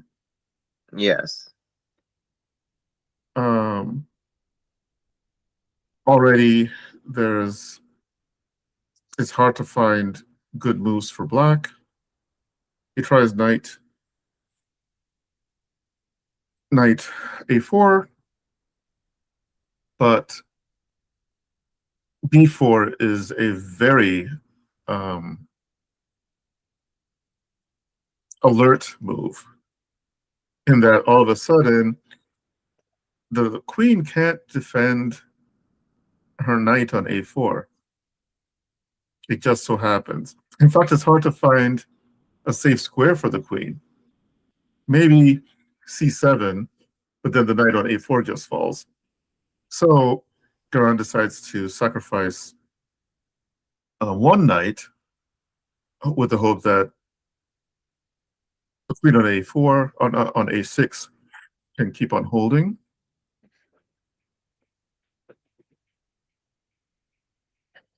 Oh, some last second fireworks. He offers the knight, but the idea is that he'll have a passed pawn that can't be stopped from queening. So Garan decides against it, only to have to deal with this business.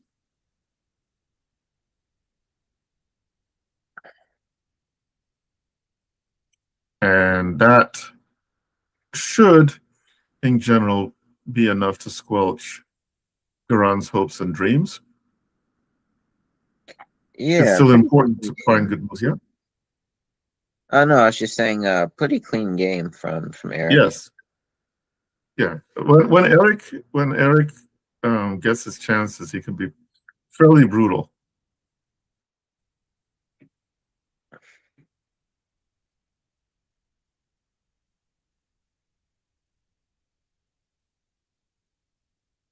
Because yeah, his pieces just got to better squares in the end game, and even the bishop pair didn't turn out to be too influential.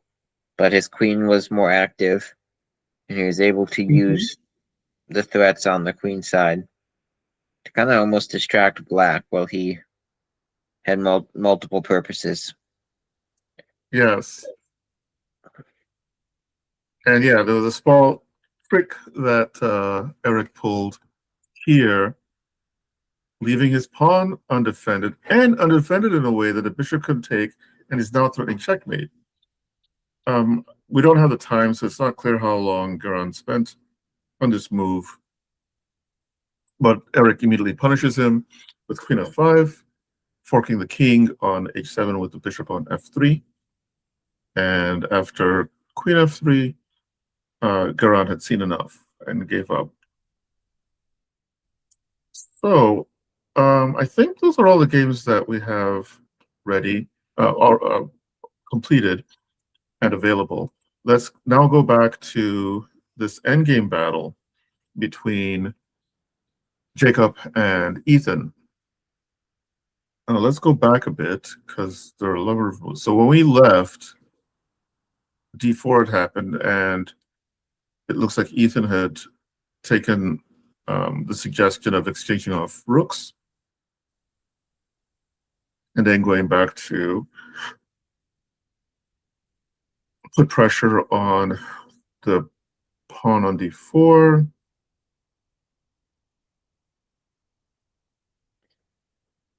That the move he just played, Rook E2, surprises me a little bit, but I guess no, I guess it does make sense because This move, or yeah, move 49, Rook E2, the most recent.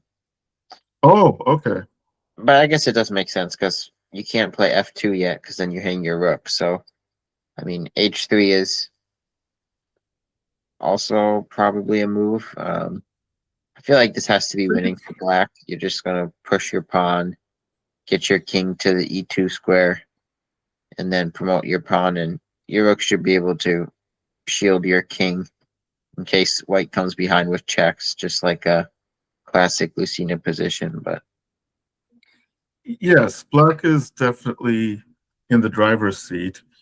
Um, he needs to be careful how much he restricts the king, yeah, just in case the kamikaze rook rears its ugly head with stalemate ideas. So, but Ethan's generally careful in these sort of positions. So I don't. I mean, there's always a possibility he can become overexcited due to the time situation, but um, my money's on Eric on Ethan to get the job done here. that's a good point though. Yeah, H3 actually would be too much because then whenever you play F2, white's king is officially trapped, and then white should be able to save the game. Yes. It's just gotta time everything right. So here, I think a simple enough plan might be rook d2, rook e2.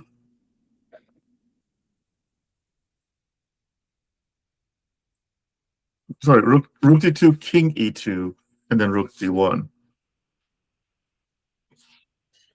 But then Um, white could get there.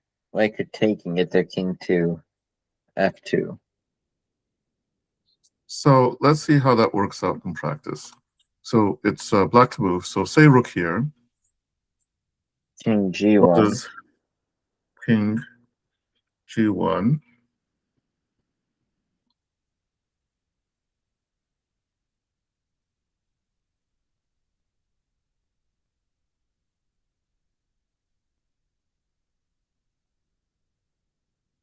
And now h3. Oh. Oh, or maybe H3, but what if Rook G2, King H1, and then King E2? Oh yeah, that's possible too. Because this pawn isn't stuck, so it's not stalemate coming up. So say this happens. What did we actually accomplish? So that's why I was thinking that maybe we do h3. Now the point is, if the king comes to the side, he's not getting to f2. So if king here, we can do this. I suppose he could do this though, and now we've stalemated him, right? Yeah, I think this is actually If we going to go be. here, then we get this. Yeah, So, so h3, you always have to be careful about these sort of things, yeah? Um, let's see. Ah, rook check and rook here.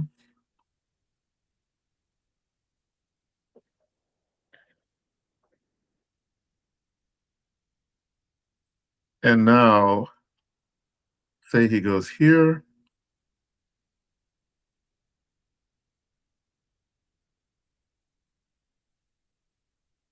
Maybe we have to get our king over that square to avoid the checks. There has to be an easier way. Let's go back a bit. So we're here. Have they made any new moves? Let me check. It looks like the latest move was rook f1. So Rook f1, okay. 51, yeah. Okay, so we're here. And he does not have.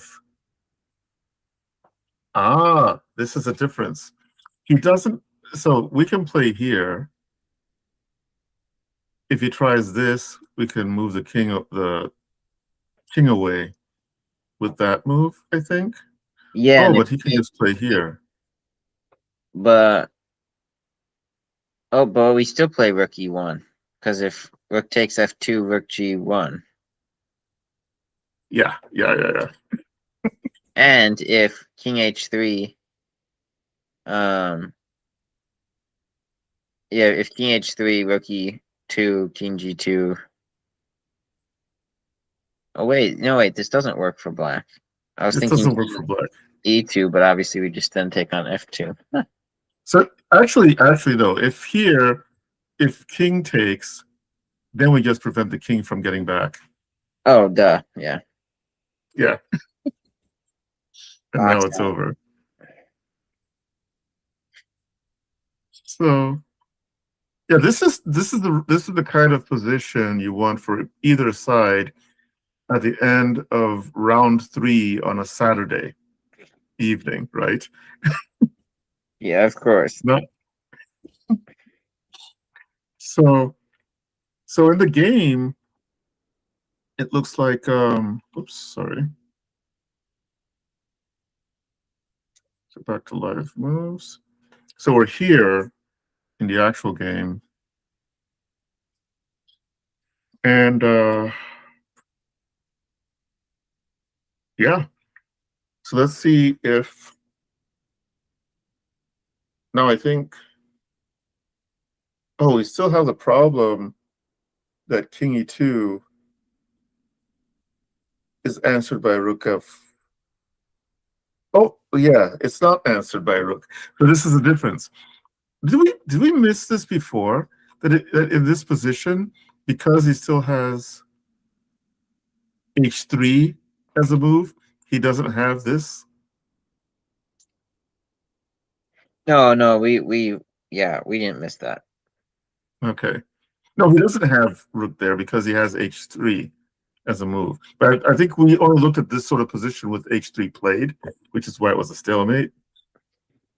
Yeah. So yeah, so I think in this position, after rook f1, and that, now here, if king here,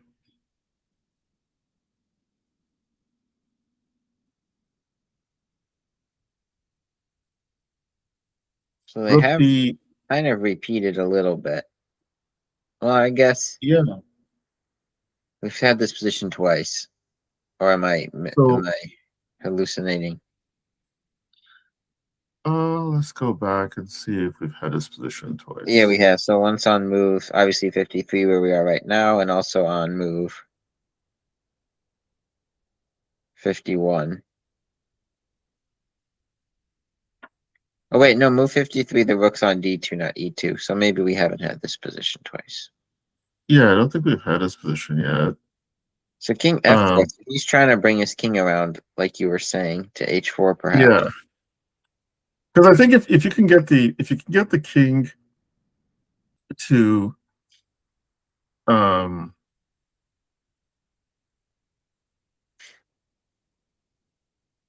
So yeah, how does what let's say king g1. mhm.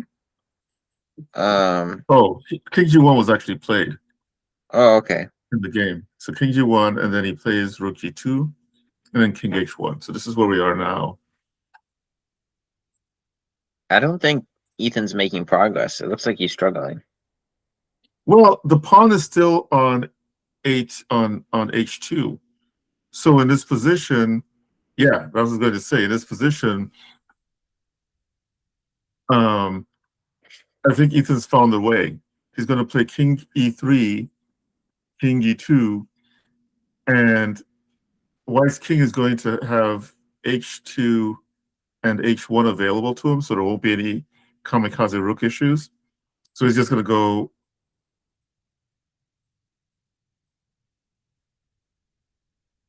And at some point, White will have to play h3. And then that opens up a square for his king.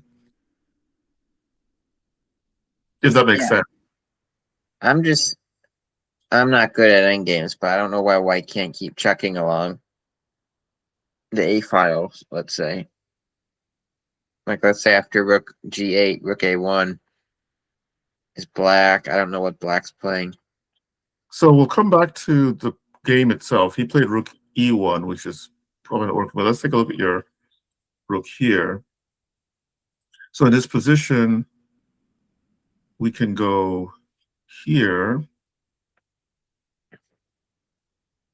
Right, so let me see. What's the way to go? Because we want to have our king shielded from him. So if we go here, now we're threatening checkmate. Huh? I said checks are endless. Not necessarily, because we can start walking towards his rook. The key is that the moment the rook steps away, unless the rook could come down to a1 immediately, then we have rook g1 checkmate. So if here, where should we go? Yeah, let's go king d4. King d4. Rook here. King e3 or e3. That's fine, yeah. I like king d3. So check on a3. Check on a3.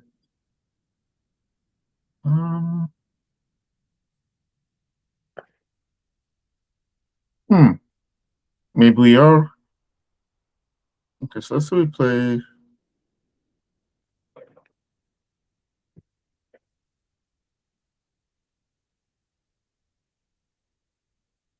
If we play here,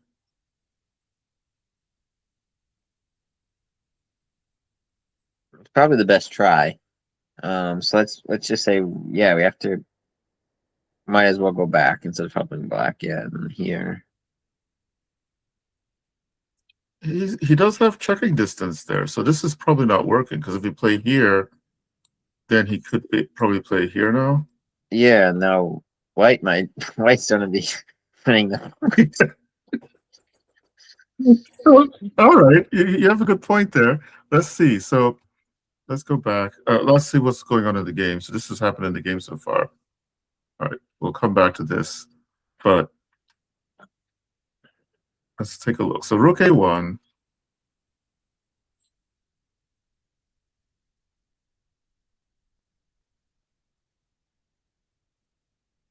I just remember like 10 minutes ago you found a winning line for black, but now it disappeared. Yes. So let me see what's going on here.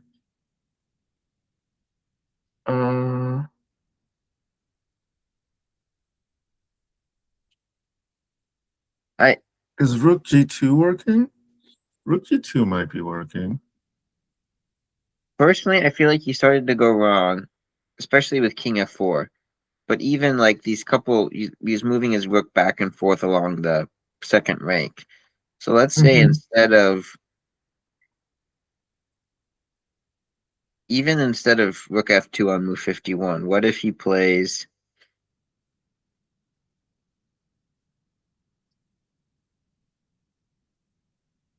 Wait a sec. So I don't know why this is wrong. I'm still not sure. So here, right? So rook a1. He plays king e3. Yeah. Rook f1 was played. So we Uh, can't really better our king. We can't better our pawn. Either one of them because we can play h3 here, I think. can can the king hide on? Oh, can the king hide on f2 if the rook tries to check from the side? That's the hope. So, but if rook a1, So rook a1. king Oh, d2. now we have the kamikaze rook again, right? Well, not Not. necessarily. So let's say king d2. So king d2. Oh, yes, not necessarily because the king can capture on e2. So then, yes. So if he tries for here, then we can hide our king there. And yeah, And so we'll still be- rook a2, king f2, rook a1, king f2, rook f1, king e3. Have we gotten anywhere? And now rook a1, f2. Oh, yeah. Rook here. f2, I think. F2. Yeah. I think we've gotten somewhere. Yeah, I think yeah, because we won't be able to sacrifice the rook. No, unfortunately. But I think we've gotten somewhere, and I think he's now cooked. Yeah, but I don't know if Ethan has the right plan. He might need to bring his king back to e3. I mean, in the actual game. Yeah, in the actual game, because in the actual game, his king was on g4, unless more moves have been played. So this is where we ended up being. So we came here and then went Oh, there. pleasant surprise in the game. Well, if you're Ethan. Yes.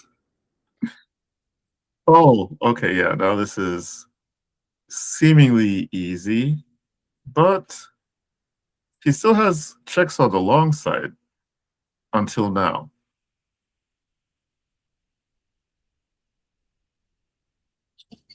That's cheeky of him. So this is, of course, rook d1 is also winning. But this now forces a3 as the only move.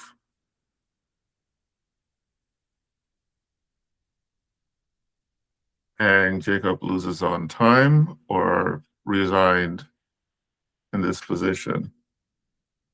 But this endgame, I think, reminds me that I need to get back to looking at rook and pawn endings because I think we did a good job of embarrassing ourselves at certain points here. Yes. No, I think endgames are fascinating. I'm so bad at them, but it causes me to appreciate chess more because you have so few pieces, but you can still have decent players struggling over 4 to 5 pieces on the board. Yeah. So Yes. Yeah. It's a difficult position to win, but as we saw in this game, especially with when both players are low on time and have been playing for 2-3 hours, it's also very difficult to defend. And as long as as long as the person who's the pawn up has the mindset that I got all day, man, ready for 100 moves, we'll play 100 moves. I just need to make sure I don't repeat too many times. Then it's just torture for the defender. So, it's so that yes, I eye think of the we've done this. tiger. It's that will to win, no matter Yes. how long it takes. Yeah. Yeah. That was one of the things that was one of Fischer's strengths when he got to his peak, that everyone understood that no matter how seemingly dull the position was, he was going to keep on fighting and looking for chances. And it might seem as if you just got to the same position that you were in 20 moves ago, but he's seeing one small wrinkle. He's going to keep on pushing till you crack. And that's, I think, is not a bad lesson for us to pick up on. To quote the great John Wooden, winners never quit and quitters never win. Yes. But Yes. John Wooden is a basketball legend, and we were talking about chess. However, I mean, quotes are applicable across sports. So Yes. It's all about the game.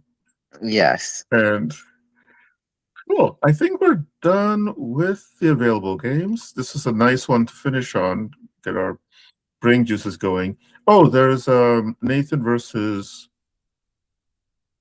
Drake Clifton. But this seems like it must have been a bit of a unfair fight.